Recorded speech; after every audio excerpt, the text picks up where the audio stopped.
This is the stage.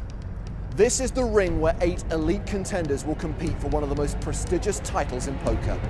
This is the arena for the best final table of all time. Jake Cody, Jason Mercier, Daniel Negreanu, Johnny Lodden. Shuffle up and deal. Action on Andrew Pantling. Jack 10 suited. And this is an under the gun raise to 83,000. Ace King for Grant Levy. Looks like it's 3-bet, get it in time for Grant. And there is the 3-bet, a raise to 205,000. It's a third of his stack. Folded around to the blinds. Cody and Mercier both pass. Action back on Pantling. Pantling stacked Freddie Deeb on the final table bubble yesterday with Jack 10 suited. He calls. Grant Levy teaches math 3 days a week in Australia. And the rest of the week, I guess, he teaches a clinic on how to get outflopped by Jack 10. Grant Levy shoves. Pantling calls as an 82% favorite. It doesn't take a math teacher to tell you Levy's in really bad shape. It just takes those little graphics over there. Levy needs a non-club ace or king or he will bust in 8th place. There's the flush for Pantling. Made it on the turn. Levy has a redraw. Now he needs a club. Doesn't get it. Good game, Grant. Thanks. Brutal to go out in 8th place, but the good news for Grant Levy is that the only teacher that made more money than him this year is Walter White. Johnny Lodden opened with ace queen. He's been 3-bet by Jason Mercier, who's got pocket 8s. This is some thin pre-flop value Jason's going for, but I like it. It'll be interesting to see what Jason does if Johnny shoves. Johnny just calls. He'll have to play the flop out of position. 8's a favorite for now. The flop is ace, ace 9, trips for Lodden. 8's not the favorite for now. Lodden checks to the razor. Johnny's setting the trap. Mercier does not fall into it. He checks behind. Deuce on the turn. Lodden checks again. It's been checked to Jason twice now. If the light is green, the trap is clean. Mercier bets 135,000 with just 5% equity. Taking a very small stab at this. Johnny raises to 300K. Unfortunately, Jason may be convincing himself that he got raised because his bet was so small. Mercier calls the raise. We go to the river. A queen, a full house for Lodden. Boat. All in. He shoves, putting Mercier all in. He's hoping maybe Jason was doing some trapping of his own. Think Jason's regretting that turn call? Well, this move does look super bluffy, which I actually think makes it look even stronger. There is a lot out there that beats 2 8s, and a lot of it hits Johnny's range. Jason folds to leave himself pretty much where he was before he doubled up through Daniel Negreanu. There's the laydown. And Johnny Lodden wins a huge pot, and the crowd goes wild. Johnny Lodden raising from the cutoff with ace-7 suited. Mercier with queen 10 in the small blind.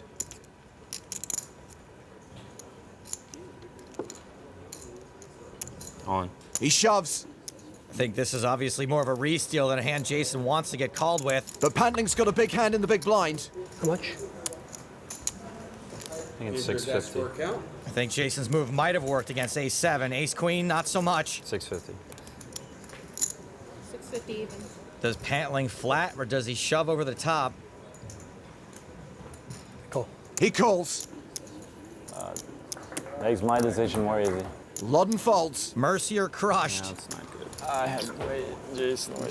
Just a 28% chance of survival. Mercier looking for a 10. Andrew Pantling has had his boot on the neck of this final table so far. No help for Jason. 3 outs, 2 cards to hit him. Mercier, one of 2 players at this final table, looking to be the first 2-time EPT champion. But now 1 card away from elimination. A 10 on the river? 1 time? Not this time. Jason Mercier exits in 7th.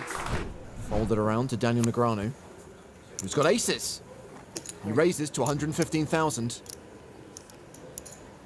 King 10 off for the short stack. Noah's short and Daniel raises a lot of junk. Come on, then. He shoves. Johnny Lodden folds the small blind. Jake Cody in the big blind has jacks. Here comes Jake. All in. He reshoves. I'm all in. Negreanu calls and puts both players at risk. These two know they're in deep doo-doo now. This is looking like a double elimination. I saw you look at him when you look back after he went all in. Yeah. It's like, Uh-oh. yes. And then he does that. I'm like, yeah. He did. As soon as I looked back. Everyone else at the table thrilled. Bad timing. Cooler spot. Just fold. Hopes fading for our last potential two-time winner. He's been card dead all day.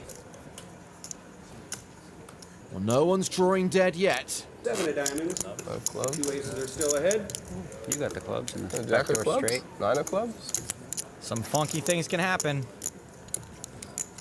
Jack of clubs. It's an 8 on the turn, so Schwartz is now drawing dead. He is definitely out in 6th. Sorry, love. I'm doing good. Schwartz out. Cody can still survive. He needs a jack. 2 outs, 1 card to come. It's a 10, double elimination.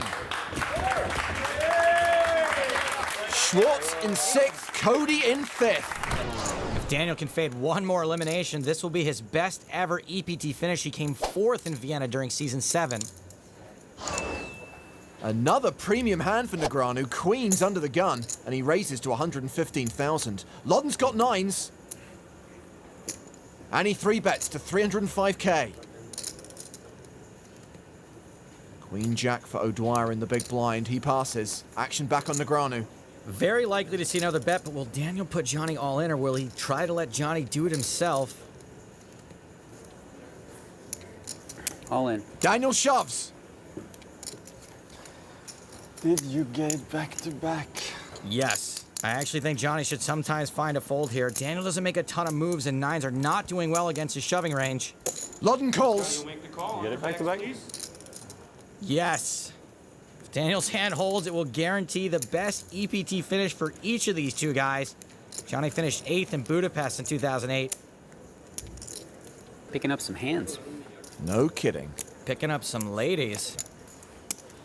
So Lodden the player at risk and way behind. All spades on the flop, and it does give Lodden a gut shot. No spades, at least. Wow, Johnny managed to gain equity after the flop. That is not easy to do. 2 spades, I'm happy. He'll take his flush, chop it up. Daniel would rather see 2 spades than a 9 or a 10. It's a 9, the miracle card for Lodden. Now, I need a 10 Johnny trips. or a queen. Daniel not dead yet. It's mixing.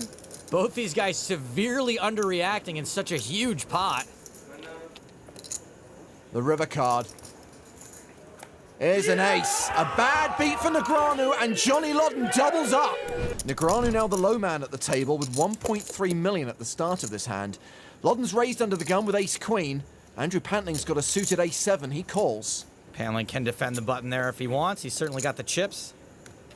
I'm all in. Negreanu shoves from the big blind. 1.3. 1.3. Cool.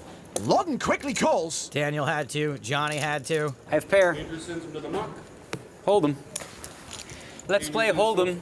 4s. See what I did there? You guys get it? It's a 4 of diamonds. No. Johnny's gonna Put a 4. I've been asking for a 4 8 like of diamonds. every hand. So. Oh. Ace 4 4. No, not even that. Yeah, ace 4 4. Flop. Ace 4 4. Too Put a greedy. 4 out there. That must be Couple too greedy. 4s. I want quads. Ace 4 4. 4-5 jack is fine. 4 5 jack. You can make a wheel. He just any shot. Johnny just needs a little shot. Huge moment. These two are flipping. All right, Jeff, Now they let's can see the deal. flop, please. It's not all about you, Steve. King 10 deuce flop. Okay, it's a little exciting. You need big, I need little. 4, please. No medium, that's boring. 10. He wants big, I want little. There's way more little ones than big ones. Ooh, that's a little one. Really little now. 4 of hearts. Or something. He wants big. Little one. You guys, down, I go under. Daniel needs to fade an ace-queen or jack. It's a jack! Nice hand. And Daniel Negreanu's hopes of completing the Triple Crown here in Monaco have been dashed. First hand of 30-60, and O'Dwyer's raised his button. Pantling can definitely defend this three-handed, especially with his stack. He calls, and we are going heads up to the flop. My guess is that Steve is going to have an advantage post-flop, especially in position. 9 deuce deuce. Ace high still good. Pantling checks to the pre-flop aggressor, and Steve does not continue. He checks behind. 7 of hearts on the turn. O'Dwyer now with a flush draw. See if Pantling takes a stab. He plays pretty fearlessly. Gotta respect that. He will bet the turn. He overbets the pot. 385,000.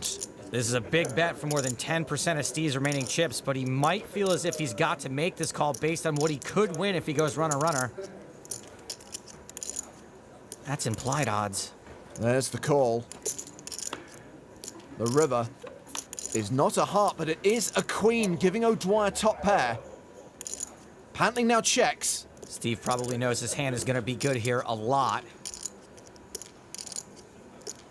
The yellow chips worth 25,000 each.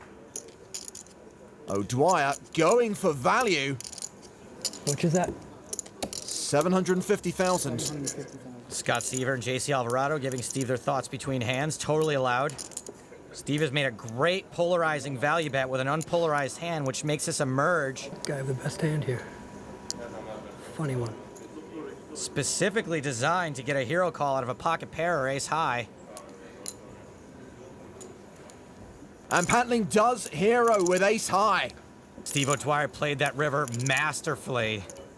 They are right to be patting each other on the backs for that one. That was huge. 6s for O'Dwyer in the big blind. Lodden's going to be opening pretty wide, so pretty much any pair is going to be a 3-bet. There is the 3-bet to 375,000. How does Johnny respond? With a 4-bet by the looks of things. He re-raises to 800,000. Maybe a little aggro, but it's hard to fold three-handed. One. O'Dwyer shoves. See? Told you. Johnny's getting almost exactly 2-1, and he's probably not too happy about that since it's not really enough to make this call. Which means he's going to have to fold away around 800K in chips.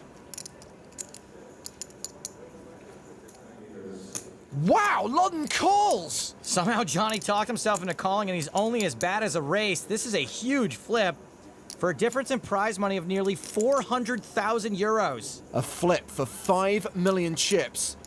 Steve O'Dwyer, the player at risk. Marginal favourite as this race begins. A 6 on the flop, but the gut shot straight draw for Lodden. That smile is the loudest thing in the room. Wouldn't expect it to stay that way, though, if Johnny catches a king. Lodden's going to need that king on the river. Steve is just one card away from a massive pot and dealing a devastating blow to Johnny's chip stack and spirit.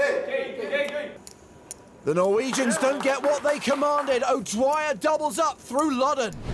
Well, here's how things stand at the PokerStars and Monte Carlo Casino EPT Grand Final. Action's on Steve O'Dwyer on the button. Ace 10. Very strong three-handed. He raises. Lodden's got ace jack in the small blind. Stronger three-handed. And if Johnny's 4-betting queen 10, he'll be 3-betting ace jack, surely. He is 3-betting. And don't call me Shirley. Are we gonna see another pre-flop raising war? O'Dwyer just calls in position. Even though we know he's dominated, this is a totally fine call with a hand that flops pretty well. It does flop well. Top pair. Incredible flop for Steve. His hand is gonna be good more often than a kid at Christmas time. Lodden was the pre-flop aggressor, and he continues for 350K. Steve's most likely play here is to just call.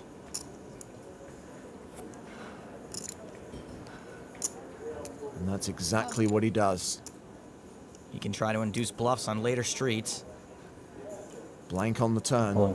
And Johnny Lodden shoves! Oh man, Johnny has really stepped in it here. O'Dwyer calls, and Johnny Lodden is drawing dead to a jack. He was trying to get Steve off some smaller pairs or some floats, but we can hashtag this one a fail. There's about to be some disappointed Norwegians on the rail, and certainly one at the table. Johnny Lodden, the last remaining member of Team Pro, has 3 outs. It's a king. Johnny Lodden exits in third. It is his best ever result on the EPT, but he will be so disappointed.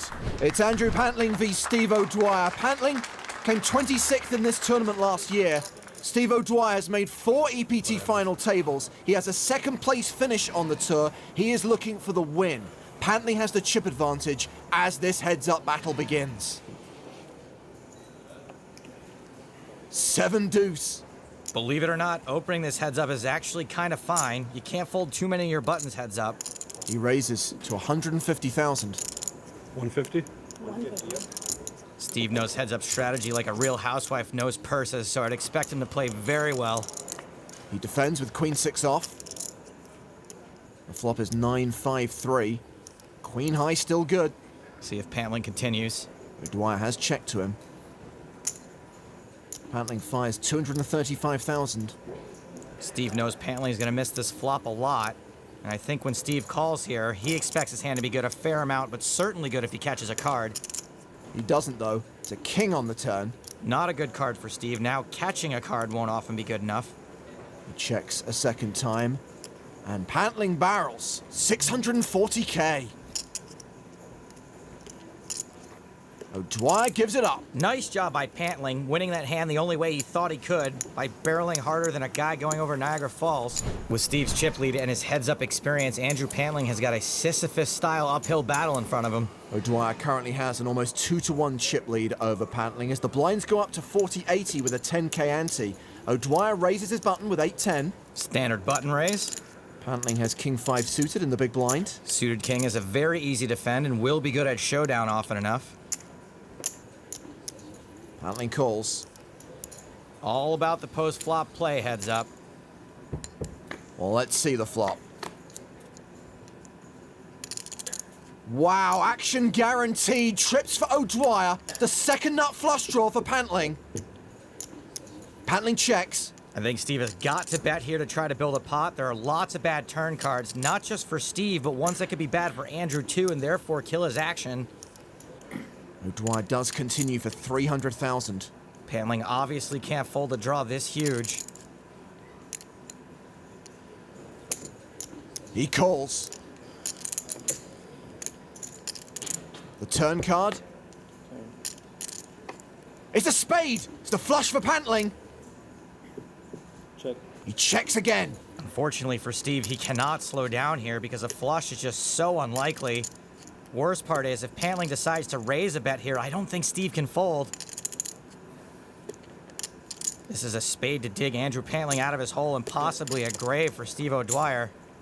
600,000 is the bet on the turn. Does Andrew go for the raise now?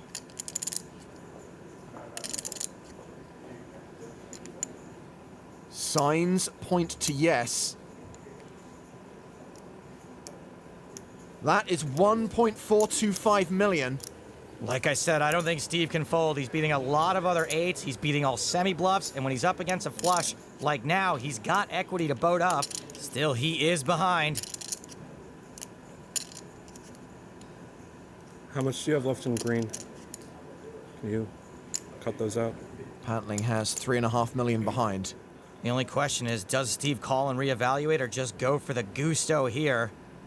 Guess the good news for him either way is he can't go broke. Pantling is praying that Steve lumps it in. I'm all in. O'Dwyer shoves! And Pantling calls. Slow down, please, gentlemen. Is that a flush? It is a flush.